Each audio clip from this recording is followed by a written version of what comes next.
All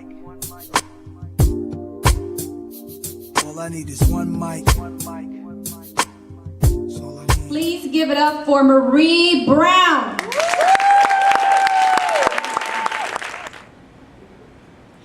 Zip codes have no eyes. Yes. Yet they do decide. They do decide. 77054. 77055.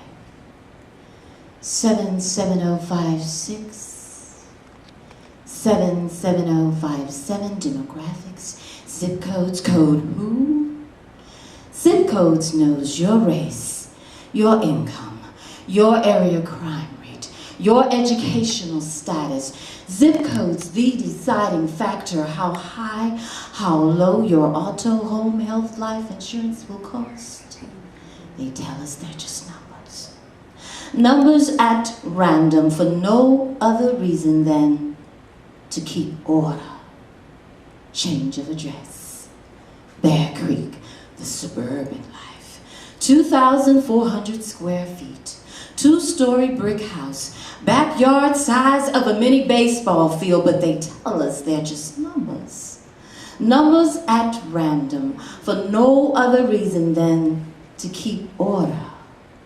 Well, I wonder who ordered this 15-ounce box of dried cereal, 6-ounce tube of toothpaste, full-size bath bar soap and baby diapers, and when the items were too large to place in front of our doorsteps. Plenty. Funny how we never received such goods and quantities when we lived in the barrios and when we lived in the ghettos. Zip codes have no eyes, yet they do decide.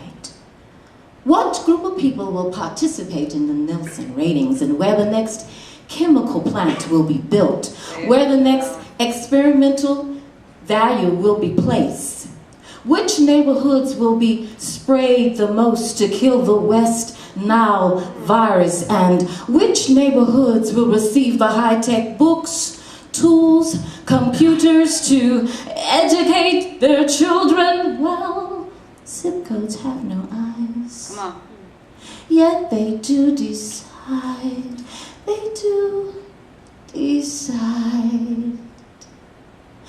I see high-rising condos peeping over iron gates, perfectly paved sidewalks, yellow yield signs warning, alert. But not for the schoolhouse and children crossing up ahead.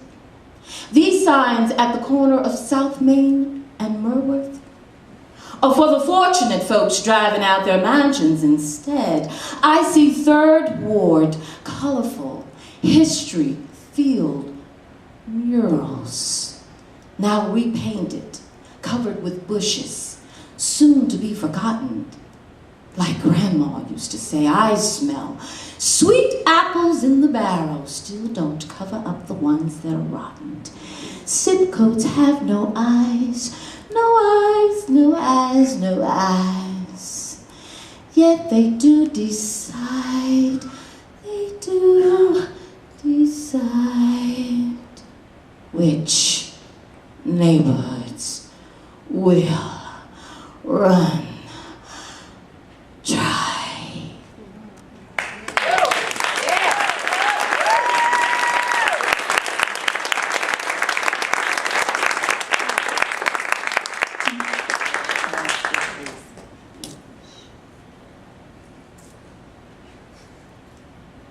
In Houston, Texas, there are 2 less birthdays to celebrate. This morning, there were 2 less lunches for school to make. And tonight at supper, there are 2 less birthdays and dinner plates. They call it being at the wrong place at the wrong time. How is it being a young Latino boy have to be wrong at any place, at any time? Eli Escobar and Jose Vargas, but don't stop the marches and don't stop the media coverage, but do start the boycotts. And where is the NAACP, boys? Ain't colored enough? How come NAACP, Black United Front, Black Panthers, LULAC can't come together for a real fight? Because there is one. But first I have to ask the murderers. I have to ask the murderers about that night. Did the boys die with their eyes open? Did you say a little prayer? Did you say anything? Or were you just too busy trying to search for a gun to plant at the scene? Did you hear their already crackled voices, newly adjusted to teen tones, preservation for a manhood now they'll never see, detour in the fast lane to accommodate death? Did you stick around long enough to hear their last breath? Did you smell the warm blood, bowels, urine, bathe the cold concrete? Did you accidentally step in some? You can tell me. Like you claim you accidentally pulled the trigger. And if you did, I bet you wiped it off your shoe like a good old boy. Quicker than you can dial 911. Quicker than you can initiate CPR. Quicker than you can cover up their cold, dying, unarmed adolescent bodies because their mothers want to know and their fathers got to know. Did you know? Did you know they were the only sons those families had? Because of you, a man with a badge. There are 2 less birthdays to celebrate. This morning there were 2 less lunches for school to make. And tonight, at supper,